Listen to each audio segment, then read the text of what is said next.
All right. Good evening, everyone. Welcome to your Tuesday evening live stream of the Dynasty Heat Seekers. I know we're earlier than usual. We're going to bring the time back. We should be doing 8 p.m. now for a while, Eastern time. So if you do prefer to watch live or see this later, make sure you tune into Facebook around 8 p.m. to get your questions in and things like that. And as always, I am joined today by my co-host, Anthony Leone. Leone, how are you doing today? I'm doing good. Did you get a chance to see the draft as it unfolded on Thursday, Friday, and Saturday and whatnot? Yeah, of course. I think anybody in their right mind that watches and plays any dynasty football have watched that draft, and I think we both can agree that if you watched our last week's show, it was we were way off on pretty much everything. Like I don't who could have predicted, like outside of Atlanta and New York taking wide receiver, and then Pittsburgh taking a quarterback. Like the rest of it was kind of crazy. Washington took a wide receiver too, which we kind of expected, but man, all the trading and all that nonsense that was going on, like that would have been a miracle to predict. And let's just dive into maybe some of the major things that happened before we kind of get into what we're going to do later on in the show. So sure. I think the biggest thing in my mind were kind of two things, which was Detroit trading up and taking Jameson Williams, and then obviously the blockbuster AJ Brown trade, along with the Titans now drafting Treylon Burks, who is very similar to AJ Brown in their style of play. So what are your thoughts on those two things? Does it change any of those players' values to you? Yeah, I mean, what a fun draft it was to watch, though. I mean, it seemed like every other pick there was a new trade and someone trading up, and it was a lot of fun. And I agree with you. The AJ Brown trade for me was the one that was just kind of like hard to even like get a handle on. But yeah, I mean, AJ Brown, his dynasty value does take a little bit of a dip. Tennessee wasn't a very high passing offense, and neither is Philadelphia. But I have a lot more confidence in Ryan Tannehill than I do Jalen Hurts, and so I just think there's better pieces around him in the passing game as well that's going to dip into value. So yeah, I think if you have AJ Brown, it's kind of a bummer. Right. His value takes a hit. If you can get him at a good price, I think he's a good buy. I've seen some trades where, he's being undervalued, and that's, the same thing we have seen with like DK Metcalf, for example. Both players are in a good situation to buy just because their value is hit so much right now. But yeah, I mean, it was a lot of fun, and I know we'll go into some of these other rookie values here in a little bit, but just if you have AJ Brown, I'm sorry for you, but it is a good opportunity to buy him, if you can get him. Yeah, I agree. I thought, like you said, it's a good time to buy. And as someone who, I don't really own any AJ Brown shares, but I could imagine that the people that do are probably upset, right? I mean, he's been pretty injury prone early in his career, and now he's going to Ryan Tannehill is like, I would say, a mediocre quarterback at best, right? For fantasy, in the sense of you wanting to, supply a wide receiver of AJ Brown's talent. Like I feel like he was kind of somewhat getting underutilized even when he was healthy. And now he's going to Jalen Hurts, who is a great fantasy quarterback, right? But he is more, that's because of his rushing ability. Right. Now they now have a way, way better number 2 option in Devontae Smith, in my opinion. They did bring in Robert Woods, the Titans, but I think Devontae Smith is going to eat into that share. So I think, like you said, those are 2 good buy candidates, because Jalen Hurts might not be the answer for long, right? And then for DK Metcalf, I doubt Drew Lock is the answer for long. So those dudes could see a significant change in quarterback within the next couple of years as well. And this might be the lowest you'll ever buy him. So and Brown could be traded too. I mean, you think back to, Brandon Cooks, he's like on a new team every year. Right. And, they're going to be paying AJ Brown a lot of money. And if things don't turn out well for Philadelphia and they say, oh, no, this is not working out, what are we doing? I would not be surprised if they have to get rid of some of these other pieces. Right. I agree. So we don't have to, specifically talk about any other things. We can kind of mesh it in. So what we decided to do is I actually have a draft happening right now in a dynasty, super flex tight end premium, 12 teams here. So here, that's so far the end of the round. So And this is a pretty expensive buy-in, you said, right? Like yeah, $100 something dollars. it's $100. I think it's like $100 league. Yeah, it used to be a little more because the MFL. We used to be on my fantasy league, so we switched to sleeper. So we took. I think it used to be 107 because of the league fees. So now it's just a $100 league. So I'm here at pick 3. Unfortunately, I didn't have my first 2 picks, but I'm coming up here on this end. So this guy right here that's on the clock has suggested earlier in the round of potentially trading for a bunch of my 3rd round picks and maybe a 3rd round next year for this pick. And as you can see, so currently on the clock is the 2.9. Yes. Okay. Yes. And you have a bunch of 3rd round picks later in the round that you're trying to. Yeah.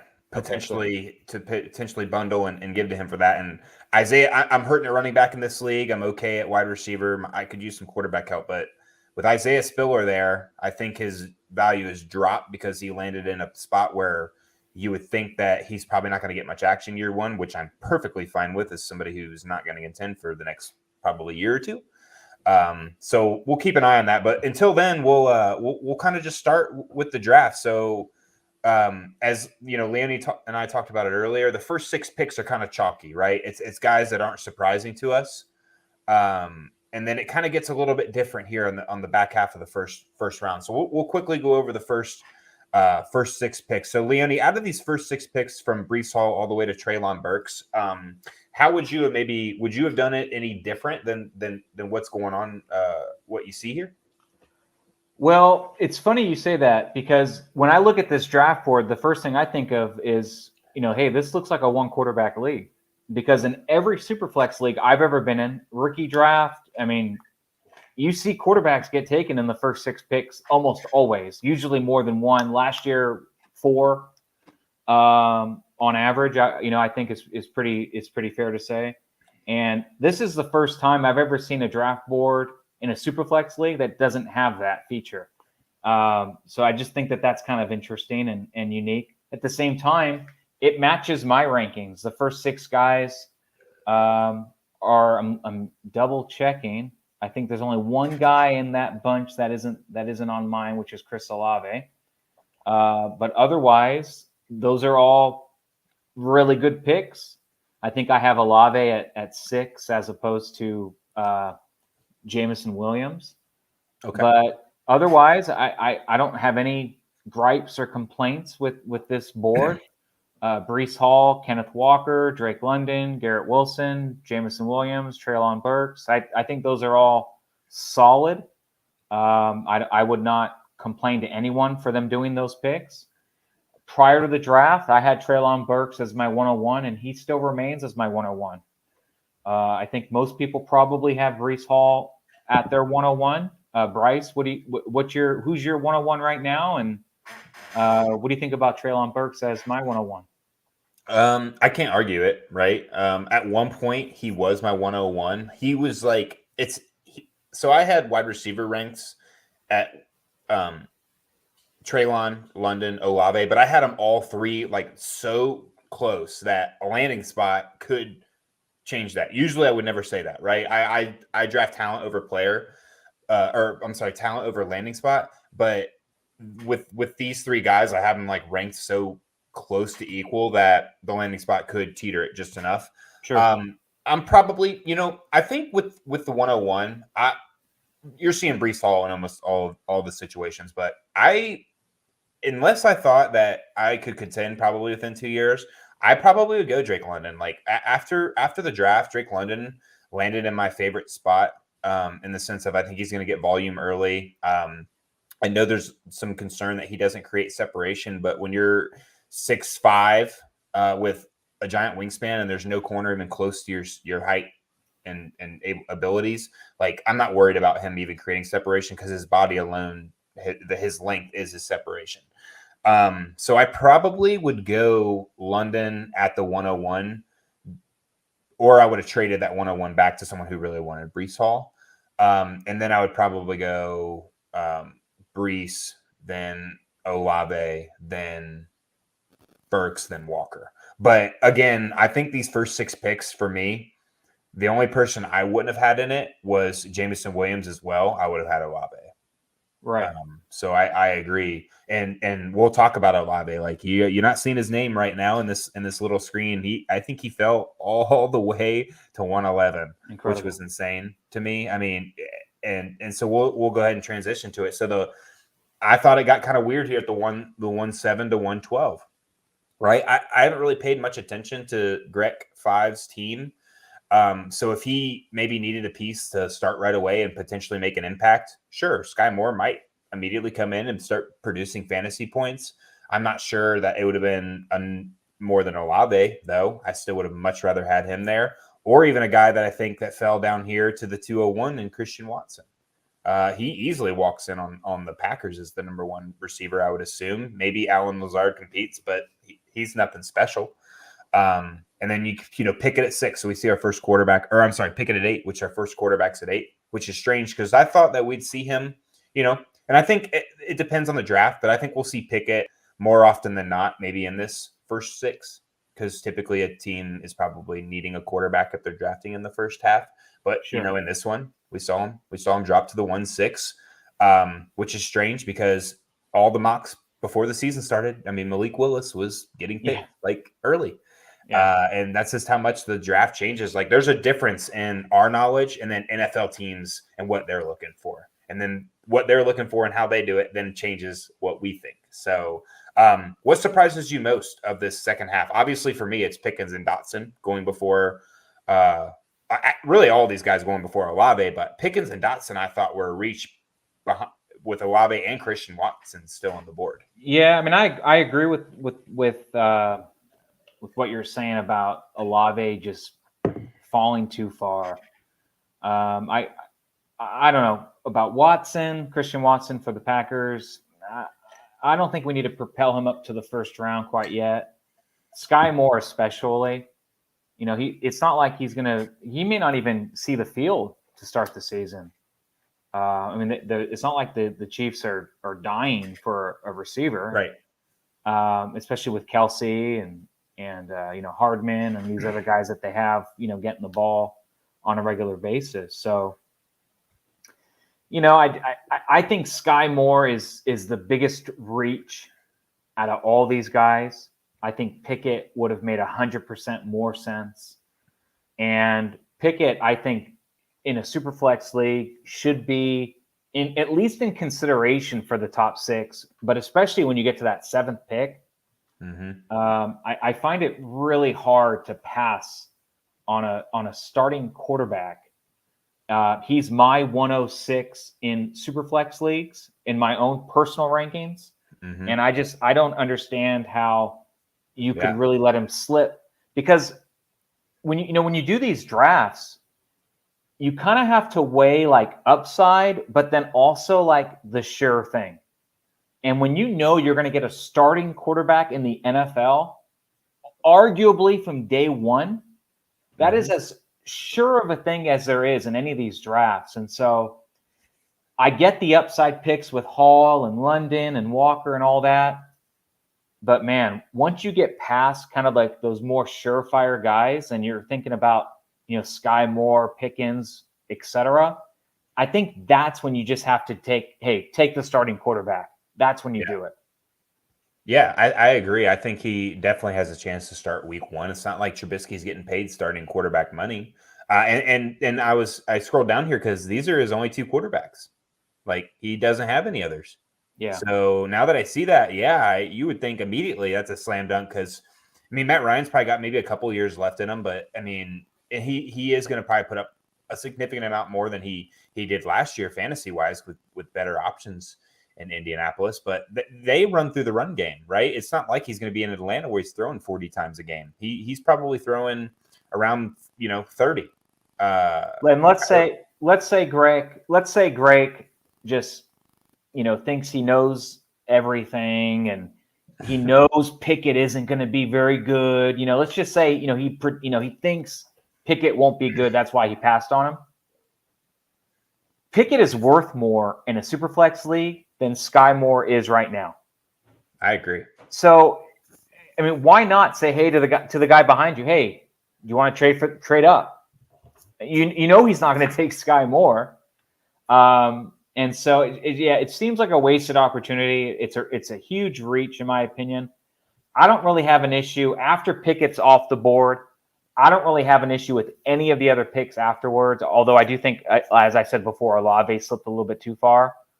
Yeah. But I don't really have an issue with any of the other picks in the first round, except for that Sky Moore pick. That is the biggest glare on my screen that I just can't seem to get out of my frame of mind. I mean, I own the 1-8 in my favorite league, and man, if Kenny Pickett's there, it's it's going to take 2 seconds for me to draft. No, I'm not even kidding. Like, I'm at this point where I'm hoping, because it's a $250 league. These guys know their shit. I think that Pickett's going to be gone in the first 5 picks. I know for a fact there's a team above me whose starting quarterbacks are Hurts and Davis Mills. So I can't imagine Pickett gets past him, right? So I'm hoping that Olave is there at 1-8. If for some reason Kenny Walker or Bryce Hall won't be there, but if Ken Walker's there, it wouldn't surprise me, right? I mean, there's a lot of these guys that can go early. So it just gives me like hope that happens, but yeah. I know it's probably far-fetched. I'm probably looking at more of a Olave, and then so let me ask you, say Olave goes 7, right? Okay, let's say Pickett is gone where he should be. Let's say Williams is there at 8. Let's say Williams is there at 8, and Watson's there at 8, and Dameon Pierce is there at 8. I need a player that is going to contribute now and potentially help me make it into the playoffs, maybe win the league. Which of those 3 guys do you think that I could get? Williams, Dotson, I guess I could throw in there, Watson, and Dameon Pierce. Which one of those guys do you think would be a great pick at 108 for someone that wants to contend immediately? And you're including Jameson Williams? Yes. Yeah, Jameson Williams. Be it. Yeah, I mean, maybe he doesn't have as much opportunity to start the season, right? Given his injury and whatnot. But I have to, if all I need to do is get a few wins to start the season, then none of it matters anyway. Yeah, you know what I mean? Right. So I'd rather go for the upside for the future athlete who I think is going to be the better player in the future. And I've said on previous streams, I don't look too much into right now. I do look 2 to 3 years ahead almost always. And so I think it's always going to be factored in.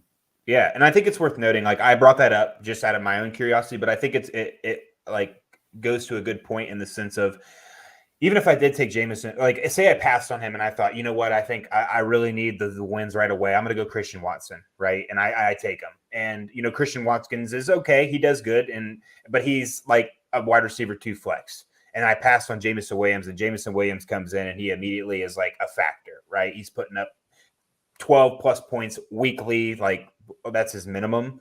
And I'm going to regret that, because then if injuries happen and for some reason I do get kicked out of playoffs or don't make it or whatever, then I end up regretting for the next 3 to 4 years that I didn't take a player. It's too short-sighted. It's too short-sighted. And I know Sully was on here last week, saying how you got to be in the now. Sometimes you can't win a championship if you're always playing for next year. I got it. But at the same time, I want to do both. I think I can win with Jameson Williams, and I can have him for 3 to 4 years. So I always try to do both. And sometimes it doesn't work out. But sometimes when you play for now, it doesn't work out and you don't win anyway. So that's why I like to always look a couple, 3 years ahead and try to get both. Yeah, I agree. So I want to touch on these Pickens and Dotson. So I think you have Dotson ranked pretty high. If you don't mind me asking, who do you have like right above him, and then who do you have right behind him? Sure. In your personal rankings. My personal rankings, I have Dotson at 11 overall, one quarterback league, 11 overall. And I have right ahead of him, James Cook at 10. Okay. And then right behind him, David Bell, Cleveland wide receiver at 12. Okay. So you Now, have so does he only go back one spot in Superflex? Does only Kenny Pickett surpass Yes. him? Okay. Yes. So he went one pick before your personal rankings. So David Bell obviously fell right here, and then Cook. So obviously this went way out of order from your rankings, but I would almost agree with your rankings more. I would have rather had Cook than Dotson. But like, so you got Pickens behind him, I'm assuming. I have Pickens ahead of Dotson. Oh, you have Pickens ahead of him? I do. What do you have him at? 9. Okay, so you have him ranked, I feel like higher than most people, and I think it's warranted. I'm a big George Pickens guy myself. I think that injury is the only reason that he was not one of I think if he plays all through college healthy, he is in this category up here. Definitely, I really do. I think there's another guy that we could allude to later that also had that situation where he was probably a first round wide receiver if he didn't spend his whole college last few years injured as well. So you have Dotson pretty much right around where you get him. So what impact do you see him having on the Washington Commanders? Do you see it immediate? Yeah, I think he could slide in pretty immediately. I mean, he's very much like Terry McLaurin.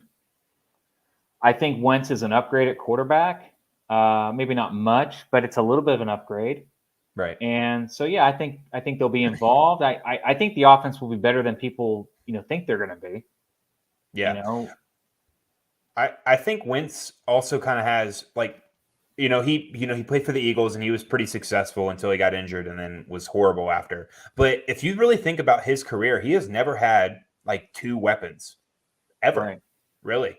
Like last year he had Michael Pittman Jr. and then who? T.Y. Hilton. I don't even know the other receiver. Yeah. And then now he's going to probably pretty easily his best wide receiver corpse. I think Terry McLaurin is obviously above Michael Pittman Jr.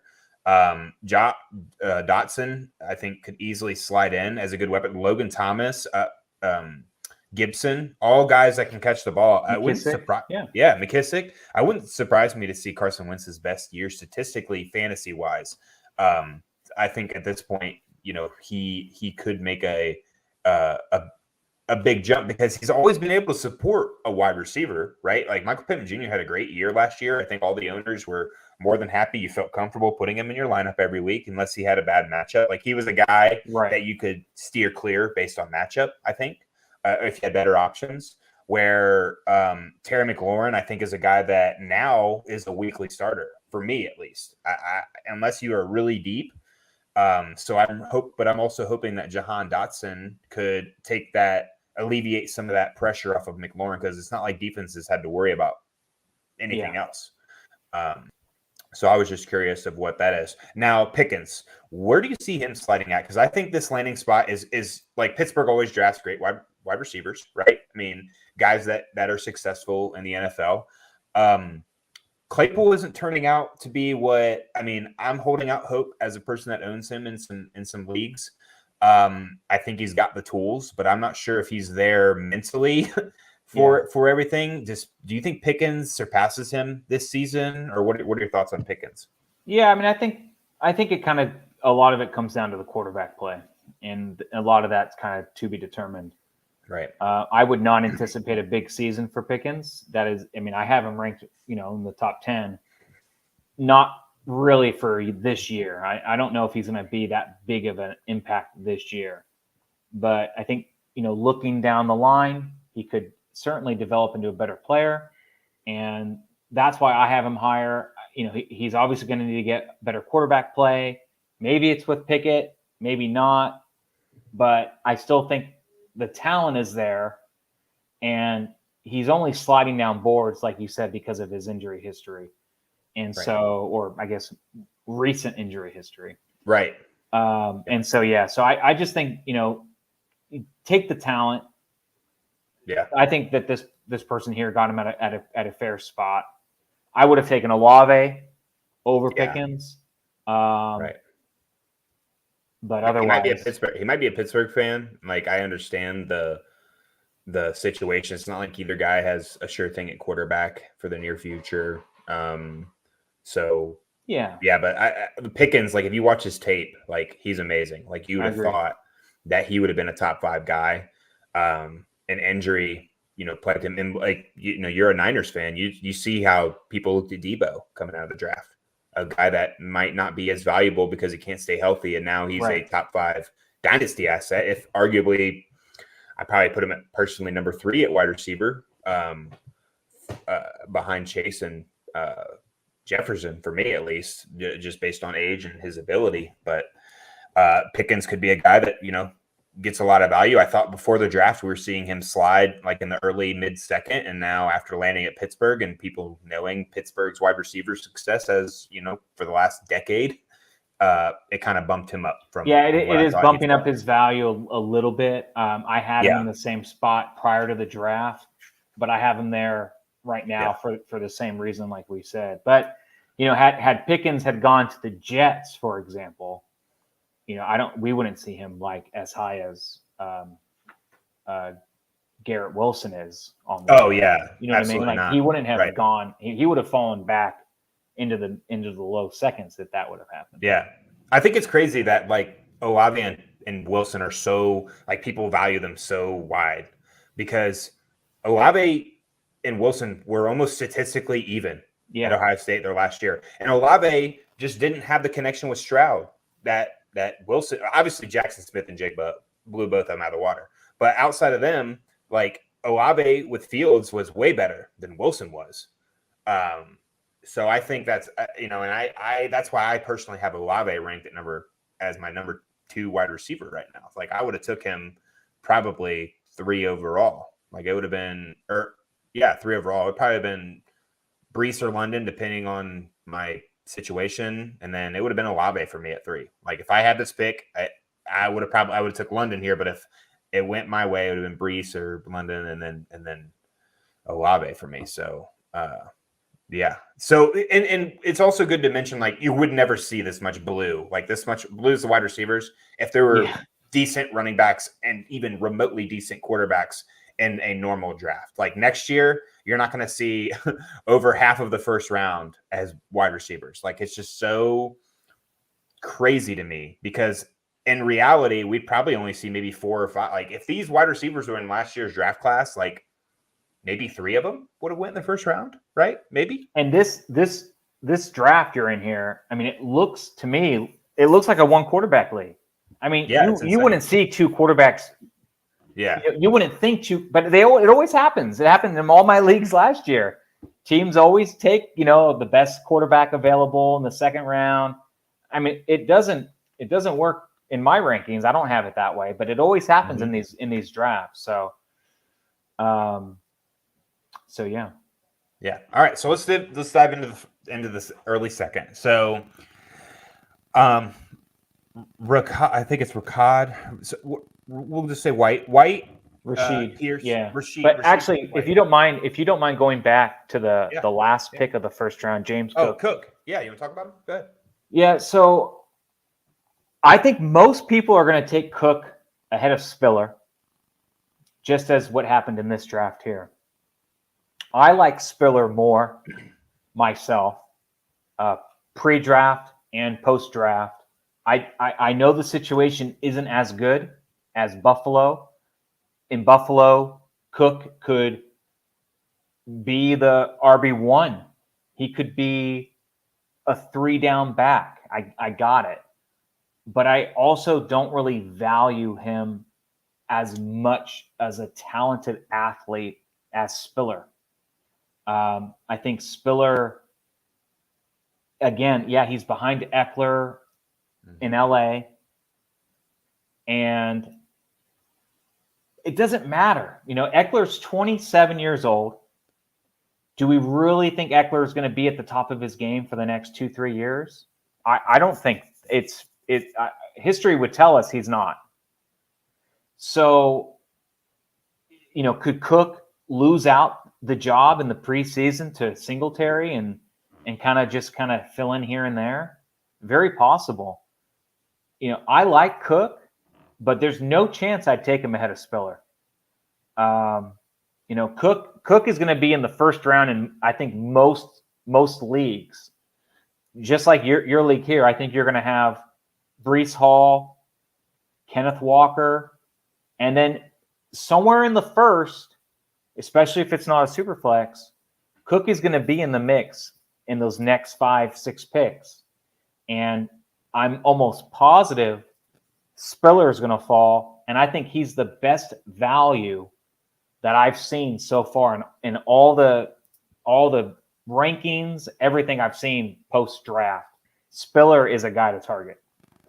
Yeah, and what's funny is he's landing in a spot where his game is very similar to Austin Eckler's. Like, he is super valuable in the pass game. Like, he could be a 3-down back. Like, he might not be the most elite runner, but he is a very, very good back out of the backfield, which could keep him on the field all 3 downs. Like, he is a good enough runner to where he could stay there. That way teams can't just stack the box, right? Like, if you see Derrick Henry on the field, you're not really worried about him running a wheel route, whereas in Eckler and Spiller, they could.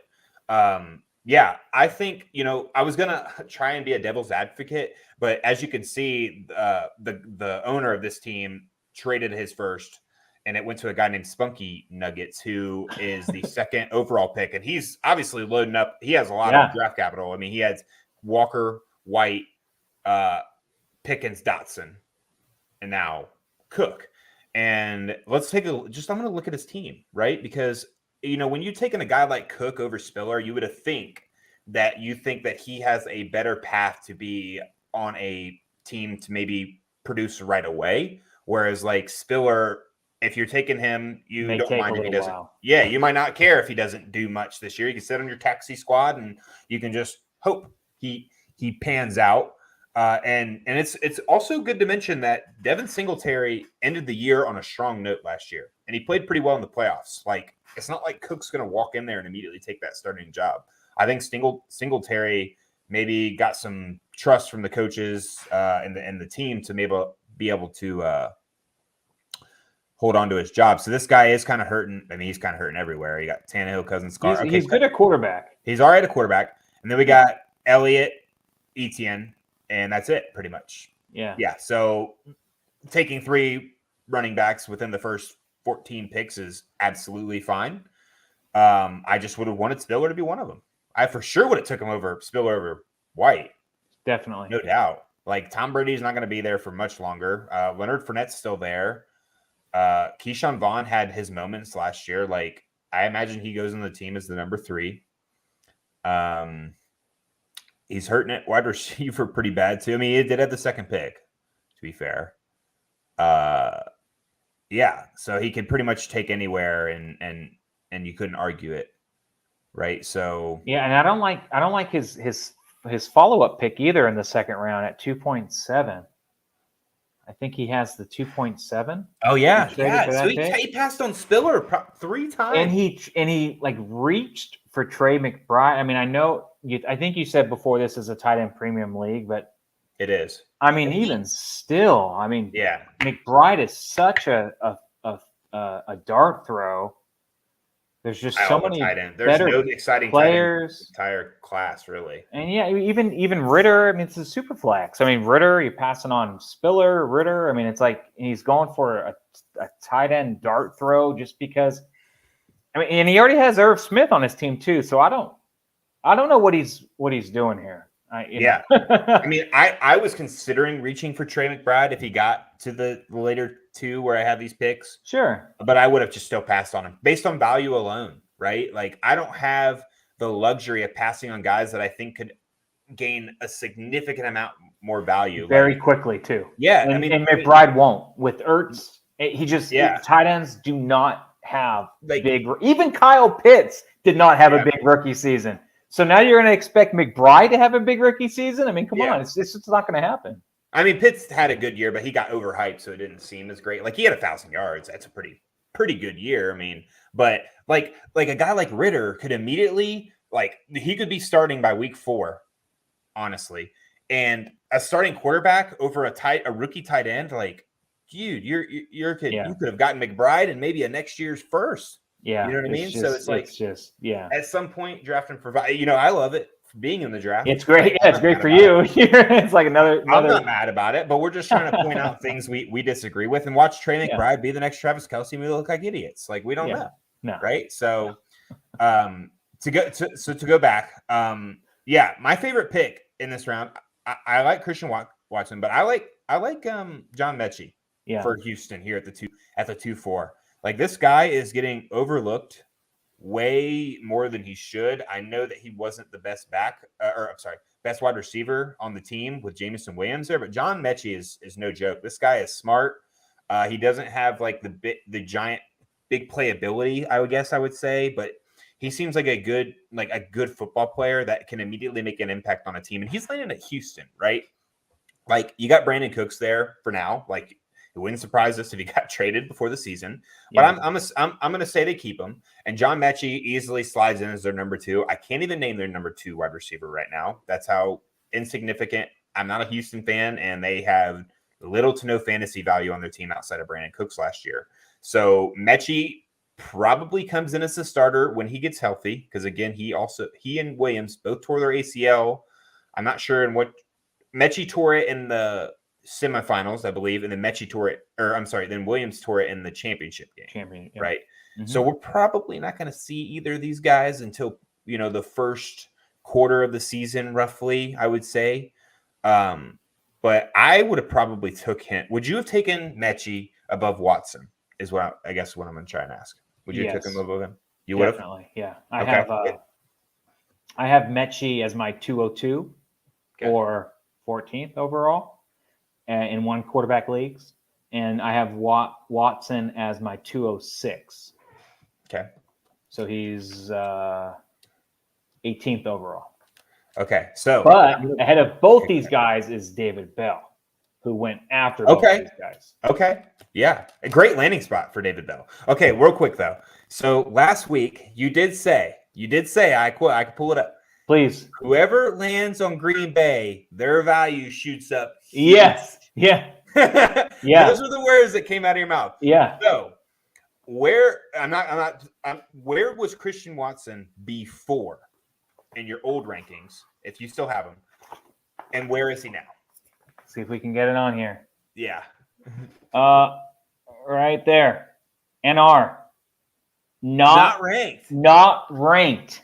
Wow. So he did not ranked. Yeah. Even after the big combine. I mean, listen, I don't take the combine super serious. I think those numbers are fairly arbitrary. I think game film speaks for itself. But he was that name floating around because of he had a lot of buzz, but like you said, I don't put too much stock into the combine. Same. Yep. So I did not let that change my rankings. I stuck to the film and thought I'm just going to go with what my heart desires. And looking at my rankings overall, I'm actually pretty impressed with myself, if I can just kind of pat myself on the back. But Watson was one that I admittedly did not have ranked.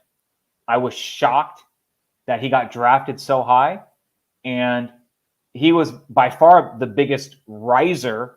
I went through, some of the notable risers, and that's why I wrote that down. He was the biggest riser, being not ranked out of 50 guys, all the way up to my personal 18th overall. And yeah, I mean, he could. We were talking before the stream, and we even said last week we wouldn't be surprised if Rodgers had a hand in, what draft picks they do, who they get with these picks. And I'd be shocked if Rodgers didn't have a say in getting Watson on their team. I think he believes that his route running skills is going to trump everything else that is wrong with his game. He had a lot of drops. So did Devontae Adams coming out of college. Yeah, I know. And so that's why I think Rodgers is saying, look, this guy can run routes. He knows he can throw him the ball if he's going to be open and where he's supposed to be on the field. That's the one thing that if you watch Rodgers a lot, it's the one thing he hates is when he throws the ball and you're not where you're supposed to be. And so I believe he thinks that Watson is going to be the guy where he can depend on. And so I think there's a lot of risk with someone who, didn't kill it in college, but he's in a great spot. And while I do have David Bell and John Mechie ahead of him, I do think that he's a good pick. And at 201 here in the second round, I'm not going to say it's a bad pick. I think it's fine. I think there's a lot of upside and there's a lot of immediate opportunity where that can really pan out. Yeah, I think it's risky because there are some notable free agents out there still. And if one of them, like OBJ, Jarvis Landry, I can't really. Those are two that come to mind. And if one of them signs with Green Bay, Christian Watson's value goes down. Like that, right? OBJ might not. His same boat as Williams and Mechie when it comes to won't be ready for week 1, but when he does come back, like they're both of those guys are going to get more. They're going to be spoon fed by Rodgers. And we can still see trades. I mean, right. Debo I think could hold out. I mean, there's a lot of different things that can happen. So yeah, I was just pointing out, like, I think it's risky. Where I think Mechie isn't as risky. I don't think David Bell is as risky, and I don't think Dameon Pierce is as risky, right? Like, I would want a share of Watson, but I'm not going to take him over these guys. Like, Pierce has a great path to be a starter and get a lot of volume. Mechie, I think talent-wise is better. David Bell, Purdue, I'm sure you didn't know that, but he went to Purdue, and he, again, like, that was a concern for Cleveland, was like kind of the wide receiver too. Do they trust DPJ? Donovan Peoples-Jones, or are they going to bring in an outside guy? And David Bell has, again, opportunity is there for him to step in and be a part of that team immediately. Sure, he might just be like a flex guy at first, but his ceiling is sky high with the quarterback play there. Exactly, right? And that's why I don't understand how David Bell fell so far. I mean, it's like people don't know or forget that they have Deshaun Watson at quarterback now. Yeah. I don't know. What else? I mean, it's like, how is this guy falling to the mid-second round? I don't get it. I don't get it at all. Yeah. When I'm looking like in the second round, I think it's important to note, like, obviously if there's a guy that you just significantly like better that fell out of the first, like just talent-wise, obviously smash him. But when it comes to like guys that start to clump together, I'm looking at guys that, and David Bell's not in that, and neither is Mechie for me. But Watson, White, Pierce, I like Pierce, but watching White, some other guys that are still available, Pierce down here, Wan'Dale Robinson, like when some of these guys are clumping together, I'm looking at landing spot and what is their path to seeing the field? Like, are they going to get a better opportunity? And that's just something to point out. That's why, like, I know he's undrafted right now, but like, and there's a concern, but he's all the way down here. Hold on. But Tyquan Thornton, like, New England traded up for this guy. And Jacoby Meyer was their leading receiver with not even 1,000 yards last year. Like, the path to see the field is like immediate. Right. It's immediate. So yeah, I'm not taking him probably above any of these guys that are up here still. But I'm saying is when I'm getting into this later second, third, things like that, that's what I'm looking at. It's like, do you have a different philosophy when it comes to that? Because like again, Velus Jones is down here and Romeo Doubs or whatever.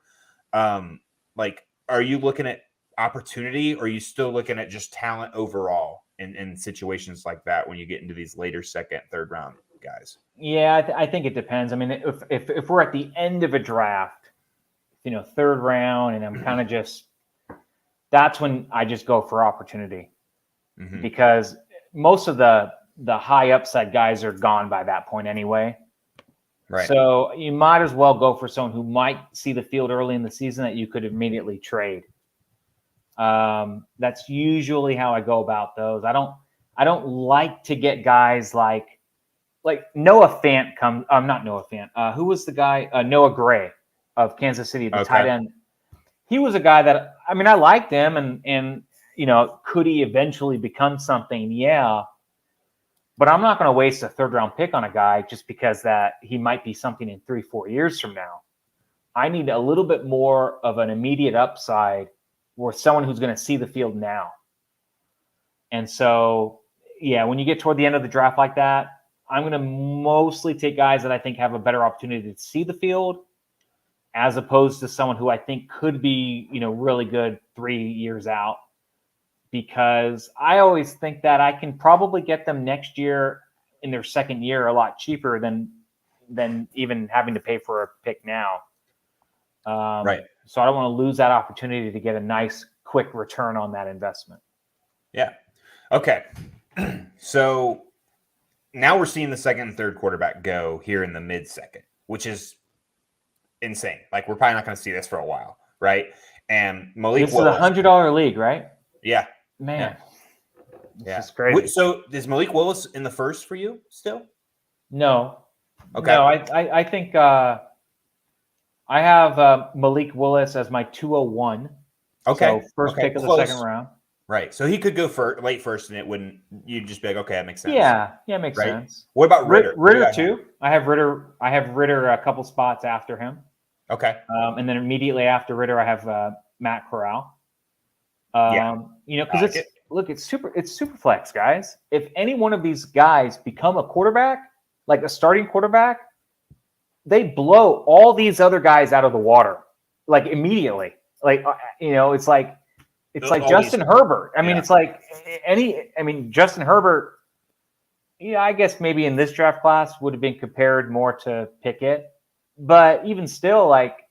Right. It's the like potential for like ceiling, like being a significant part of your roster is just so much higher, like so much higher. And the value that comes with it, where it's like, hey, you're good at quarterback. Well, now you have the ultimate trade bait for elite talent that's already established.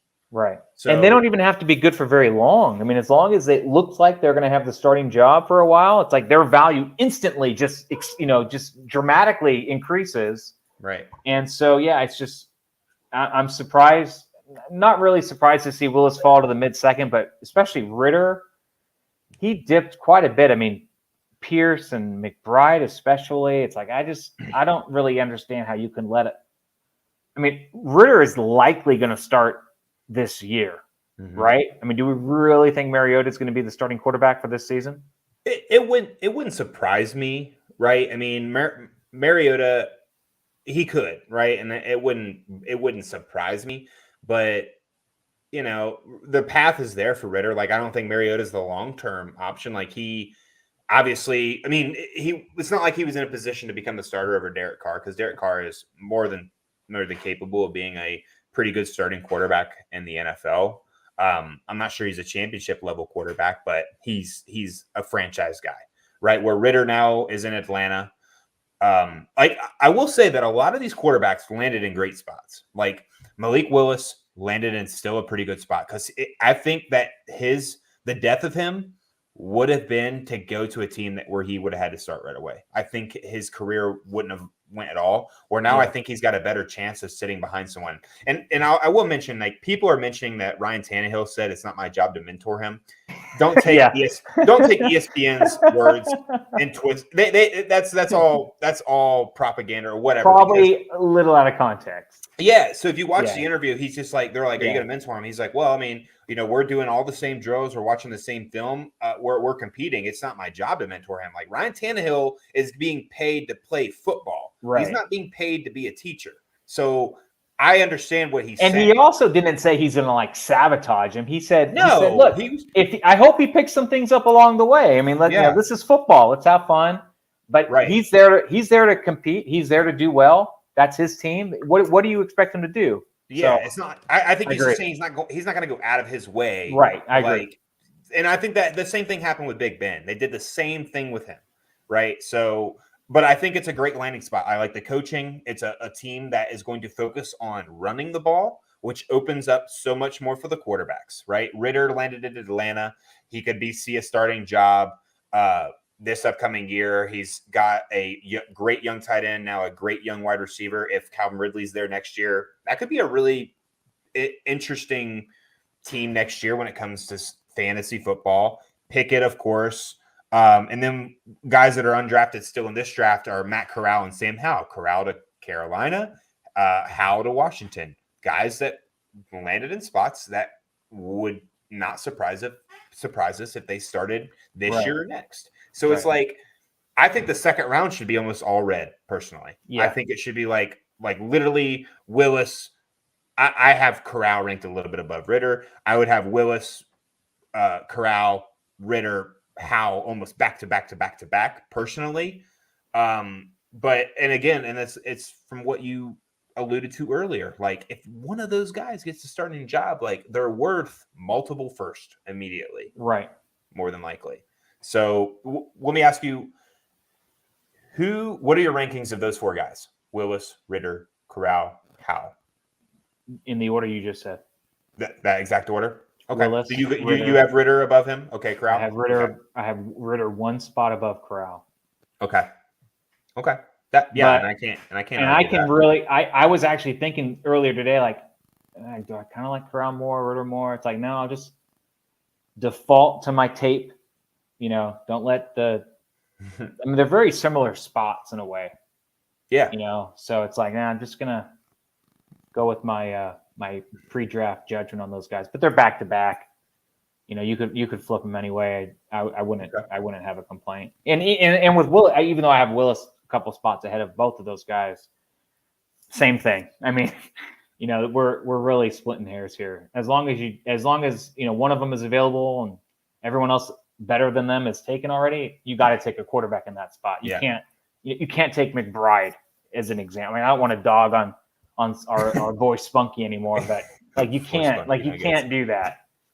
You can't do that. I think I think the tight ends in this, I don't think there's any tight end worth drafting until the third round, personally, out of this. Like, I don't mind these guys in the second round, but I think they should be like that back here where all the quarterbacks should be here at the front of it. I think people like this is a good lesson too in a tight end premium league. Like, what do you get? Like an extra half point for a catch? Like, not even yards or anything. Just the catch. I mean, if he catches 3 passes, you get 1.5 extra point. I mean, it's like 4.5 4.5 catches. It's like so insignificant at the big picture. Yeah. Where you're going to take that over the chance to get a starting quarterback. Like, it just, the logic, there's just no logic. So it's just, don't overvalue tight ends in a tight end premium league. Yeah. And he might be, I know Spunky Nuggets didn't have he had the Irv Smith, right? So he might be a little nervous and he's just drafting for team need rather than value. And I think that we were beating a dead horse, but if you get a quarterback and he starts, then you go trade for positions they need at that point. Yeah. I mean, if he would, let's just say he takes Ritter instead, and Ritter is the week 6 starting quarterback, even if you don't think Ritter is any good at all, if Ritter is starting week 6, you can trade Ritter immediately for a better tight end than Trey McBride that week, that day. Easy. Yeah. So, I mean, you just have to try to think a couple steps ahead, what could happen. There you go. Okay.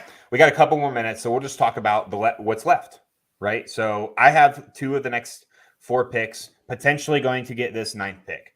Obviously, I think that we can just get it out of the way. Spiller's next. He should be next, right? Easy. For both of us, I think it's next. Okay. So then after that. Yeah, Spiller's a first-round grade for me. So, yeah, that's an easy pick. So after that, we have this sleeper has him ranked, of course. They got Wandale, Alec Pierce, Brian Robertson is ranked way too high in my opinion. Again, I think that he's ranked that high based on landing spot where he was drafted in the 5th or 6th round, right? I mean, who knows if he's going to be the starter? I think it's easily Corral after that, right? Would you argue that? He's the next highest player on my board as well. Okay. So ideally, those 2 would be the next pick. And then after that, are you taking Howell, or is there one of these guys that you like? You want to see position groups? Well, we talked before the stream about a running back you may want to get. Yeah, of course. I'm hoping that maybe if he does, I'll take a stab at trying to trade for the 211 as well. But I think that this guy down here, and we'll probably end roughly with this because we have a couple of questions. I think Zamir White is a guy that people need to be grabbing late in the second. If you watch any post-draft stuff, Maurice Jones-Drew talks about this guy and says that this dude was better than him, and it reminds him of Adrian. The way he runs the ball between the tackles reminds him of Adrian Peterson. And He's in Las Vegas. If you're not aware, Josh Jacobs' fifth-year option was not picked up.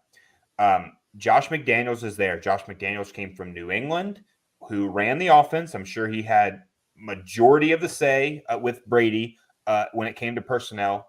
And running backs are a dime a dozen there, right? They don't pay running backs big money.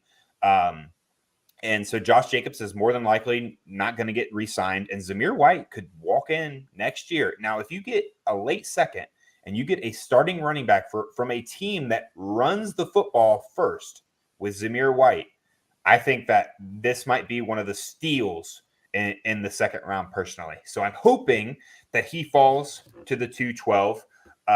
If I get a quarterback and then he falls to that 212, I'm taking him, even though that I think that Sam Howell, I think Sam Howell has a way lower percentage to becoming a starting quarterback. I think Carson Wentz might be there for a couple of years. So Sam Howell may never see the football field as a starter.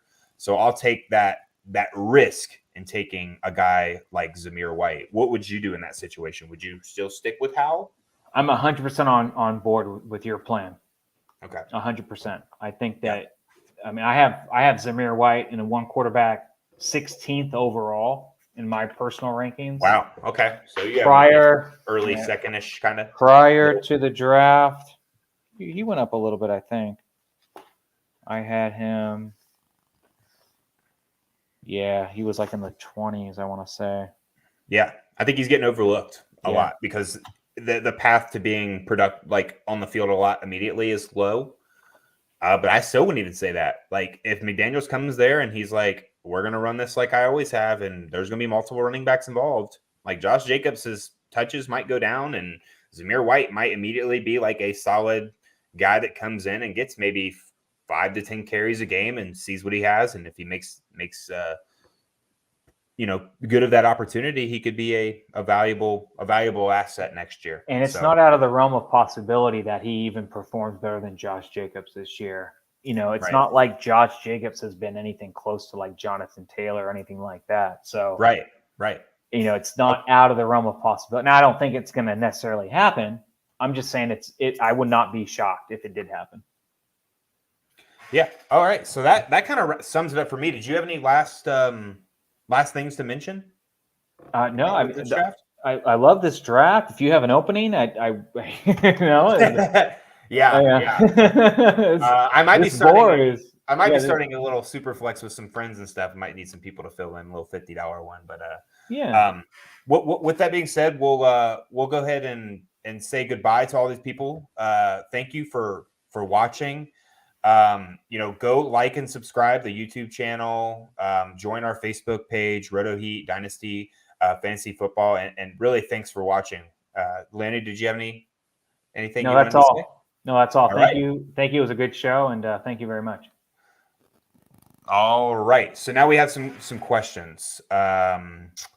So we only have a couple. So Mike Ortiz was asking if this is a mock draft, and I was telling him it was a live one. Yeah, this is a real draft. $100 buy-in. This is no joke. And I am really shocked by a lot of these picks on here.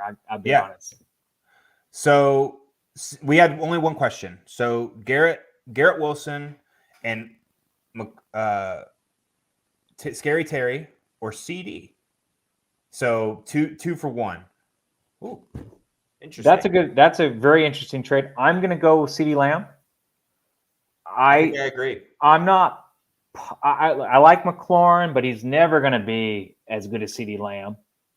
And Garrett Wilson could be. I don't think so. I think he might end up being more of like a Terry McLaurin type guy.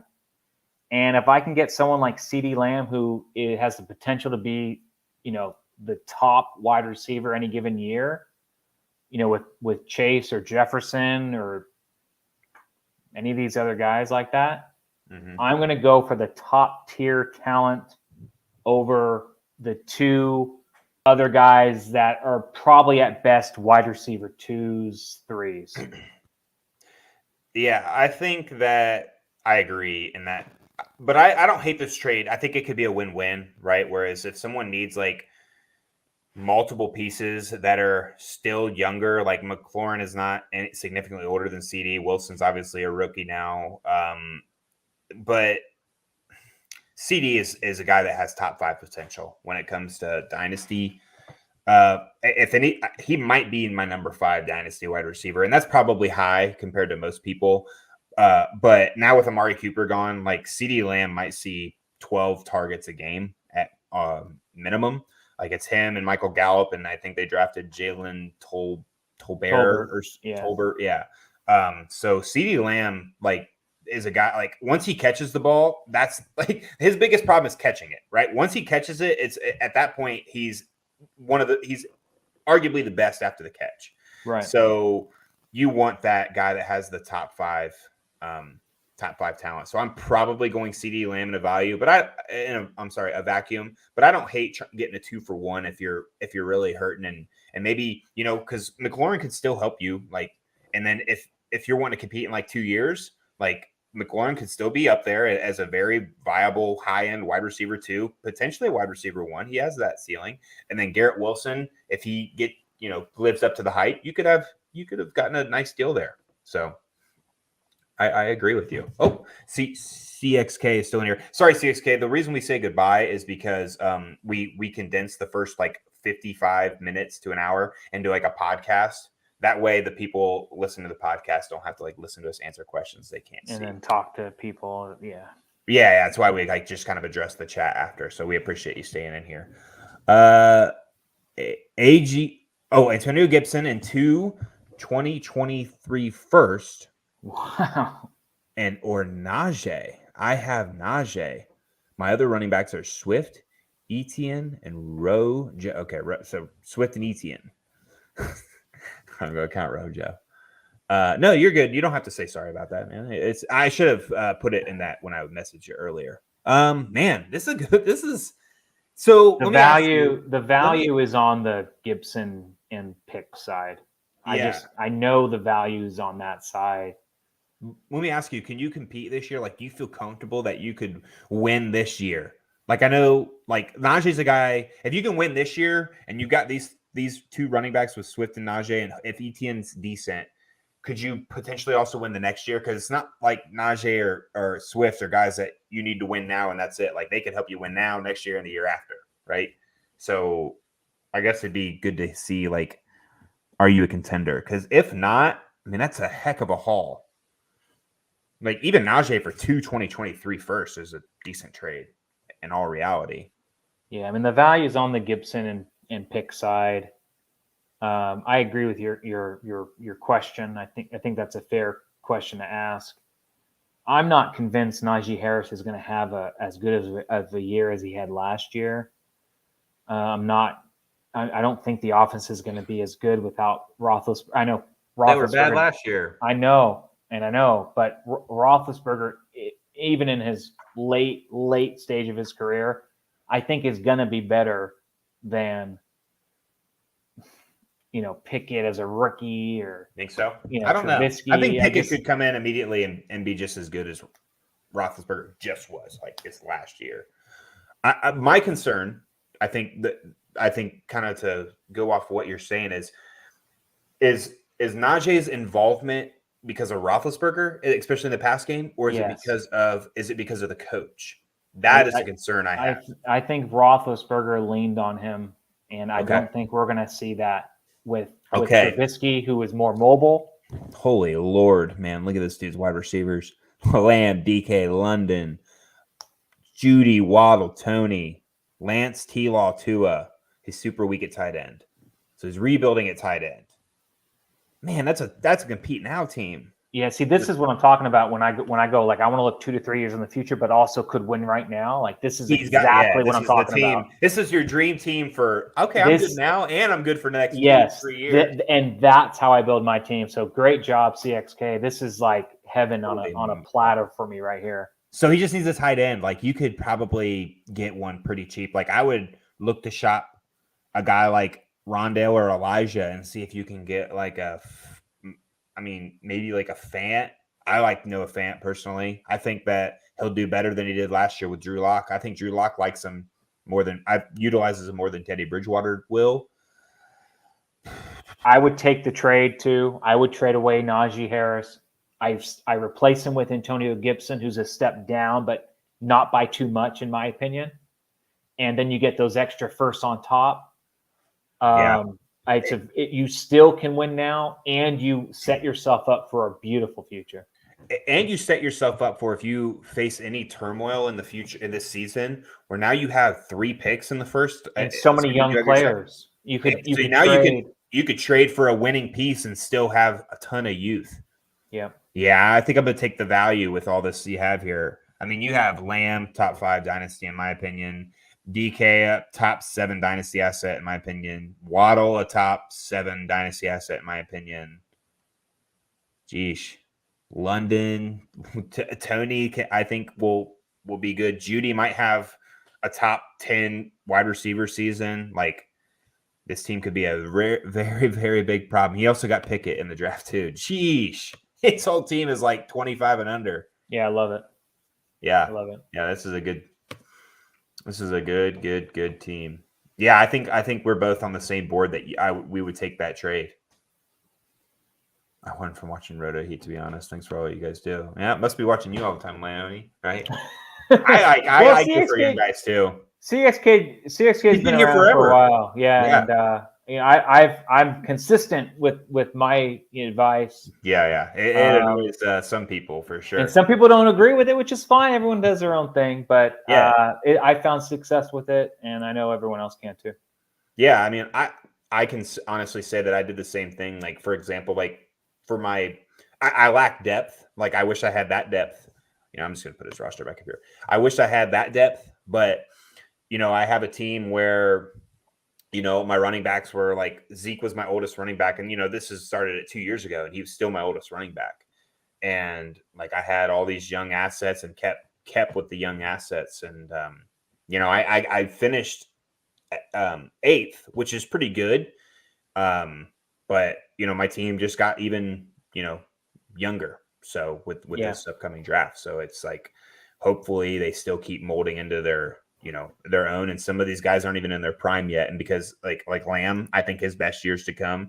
I think DK Metcalf's best years yet to come. I think Jerry Jeudy's best years yet to come. Same with Jalen Waddle and Kadarius Toney. So you have all these dudes who haven't even had their best season yet. T-Law, Lance, Tua, all of them. I mean, it's nuts. So yeah, you did a great job. It's awesome. Okay, somebody said need help. Need to drop 2. Plus, I have the 1-1 and 2-1. I guess they're probably still typing it. They wanted to get it in there before we. Yeah. This will be the last question. This will be the last question. Why don't you go ahead? You on Facebook? Do you have it loaded up? Let's see who it is. The 1-1, huh? Probably taking Bryce or London. If you watched the show earlier, those. I say if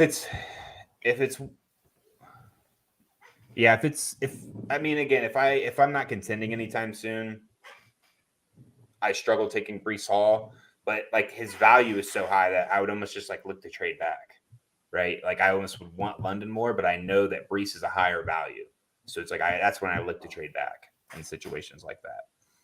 All right, it's Jeff Schiller asking the question, but there's still no additional. I'm sure he's typing it out. Yeah. Okay, so CXK, while he's doing that, CXK asked another question. I just traded a 2023. Okay, for the 301, and now on the clock looking to grab a tight end. Ooh, okay, so he said Wan'Dale Robinson's still available at 301. Dulcich, I don't like him. Jelani, if I'm looking to grab a tight end, I'm probably grabbing Jelani Woods, because I think he is a more talented, like, tight end. I don't care about landing spot at all. Like, I literally don't care. Like, they could land at the best team. One could land at the best team, and one can land at the worst team. And whoever I had ranked higher prior to that is still going to be higher for me, because at that position, I think talent, like, definitely like supersedes like the quarterback play or landing spot, if that makes sense. Oh, the Facebook user said he tried to send a photo of his lineup. Do you see it in the chat at all? I don't. Okay. I have Wan'Dale Robinson way higher than everyone that you mentioned. I actually have Wan'Dale Robinson higher than Trey McBride, even if he were available. So I would just go with Wan'Dale myself. He may be involved. He's going to be involved more than Dolchik and Jelani Woods to start the season, I would imagine. Yeah, and that's another example where if Wan'Dale has a couple of good games, you can immediately trade him for a better tight end than Dolchik or Jelani Woods. Yeah, immediately. Yeah, absolutely. I agree. Let's say Wan'Dale. Let's say Wan'Dale has a few catches, 40 yards. I mean, surely you could trade him for like Zach Ertz, for example. You know what I mean? Like you can get someone who can help you immediately rather than having to wait, 2 to 3 years for Dolchik or Jelani Woods to probably not even pan out anyway. So yeah, I'd go with Wan'Dale myself. Yeah, I think I'm on board with that as well. Yeah, so he did try and send his lineup picture. Let me just double check the chat. I don't believe he sent anything else. But maybe he can tell us who he wants to drop. It is. You can also Jeff, I think your name was. You can also join our Discord, and you can tag me or anyone else in the Dynasty or the Redraft channels, and we have questions all the time. And people ask questions like that. They drop their pictures of their team, and everyone is more than willing to help you out on the Discord. How do I just okay? I think this is how you. I'll try and drop it in the chat here. I haven't done it yet. Oh wait, Tyquan is still available. I take him. Tyquan Thornton. I'd take him over Wan'Dale, personally. I only saying that because they traded up for him, and I think the path to see the field is much higher. Yeah, I have Wan'Dale Robinson higher, but I'm not a Patriots fan, so what do I know? Yeah, I don't like the pick. I really don't. But when Mac Jones has been successful in his college career with really fast wide receivers, and New England really hasn't had a ton of speed, especially at that size, and they traded up for him. I can't imagine that he doesn't get all the opportunity. Where Wan'Dale, also drafted pretty high, he's got more competition. That's what I'm trying to say. Sure. His path to see the field more is going to be way harder. Yeah, harder opportunity. Galladay. Yeah. I don't know if Slayton's still there. I can't remember. I know Shepard, I think. Is Shepard still there? I think so. Okay, I know one of them's not. But so he comes in as a number 4, where Thornton could immediately come in, and it could be him, Bourne, and Jacoby. Yeah, Shepard's as the top 3. Yeah. Okay. Yeah. So yeah, I'd go Tyquan just because. Yeah, that's my logic behind it. I am a Patriot fan, and I want a piece of Robinson, Thornton, but that's it. Okay, here he goes. Okay, we'll answer this, and then we'll head out. Allen, Barkley, Gibson, Moss, Rojo. Okay, Rojo, Akers, Hines, Hunt, Rieger, Campbell, Hardman, T. Boyd, Chark, Kamler, Donovan Peoples-Jones. So drop 2 of those players. Which 2 are you dropping? Well, Moss for sure. And then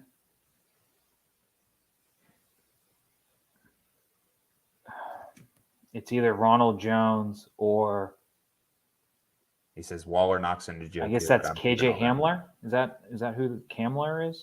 Yeah, I'm assuming that's what he meant. I'm gonna go with Moss and KJ Hamler as my 2 drops.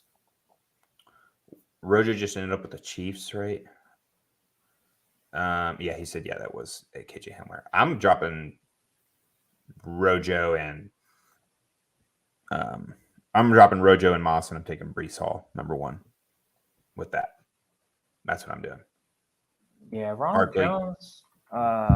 Jones sucks. I know, but maybe there's some opportunity there with the Chiefs. No, there's no opportunity. He is horrible. There was opportunity where he was at, and he still lost it. He's not getting it over Clyde Edwards-Helaire. Tyquan Thornton over Tyler. Yeah, Jeff. With your running backs, I would definitely consider taking Tyler because your wide receiver core is so deep. Where Algier, another guy that rose on a lot of people's draft boards because of landing spot, I think his path to see the field is just as easy as Thornton's. So I'm probably gonna go with him in that situation with how many wide receivers you already had. I'd go with Algier. Yeah, I think so too. And then that's where the line gets drawn for me. Yeah, he was asking who to take at 101. I think he said just take Breece Hall. Yeah, it's Breece easily at that point with Barkley and Gibson as your best two. And Breece Hall is, I mean, that's immediate for me. I mean, yeah, your team needs help kind of everywhere. But he needs help at wide receiver a lot, though. Yeah, I'm still probably taking Breece. If I were you, I would really consider trading for multiple first if you can. Trade. See if you can trade down. Yeah, see if you can get a couple first. Maybe you can get maybe you can get like a 106 and a first next year or something like that. Yeah, well, that Discord channel is in the chat, so maybe join it, and then if you try and negotiate that 1-1, see what offers you're getting, and go to the if it's a dynasty league, go to the dynasty channel and take a screenshot and post it in there, and you'll get some opinions on people that live this stuff. So yeah, join the Discord for sure. We'll dissect it much better in there. Yeah, say that as 2-1 as well. You're not going to find much running back help there, though. So I probably would still take Breece, and I think I'd take wide receiver there if you didn't trade back. All right. Well, that's gonna be it for us. It's my bedtime. Got to work here early. So thanks for watching, everyone. I appreciate you guys getting in the chat. The draft's over, so the chat is getting a lot better. I put it up there, didn't I? I put the link up there. Discord link. Didn't I? Do you see it on Facebook, Leonie?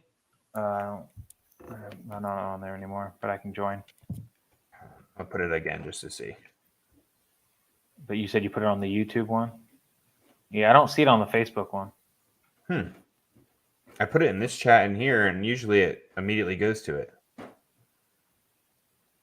Yeah, I don't know. I don't see it. Well, join our Facebook page, and we can put the Discord link in there if you could. Oh, he said he got it on YouTube. Okay, good. All right, cool. All righty. Got it. All right, sounds good. That'll be it for us, guys. We'll see you next week at 8:00. Thanks.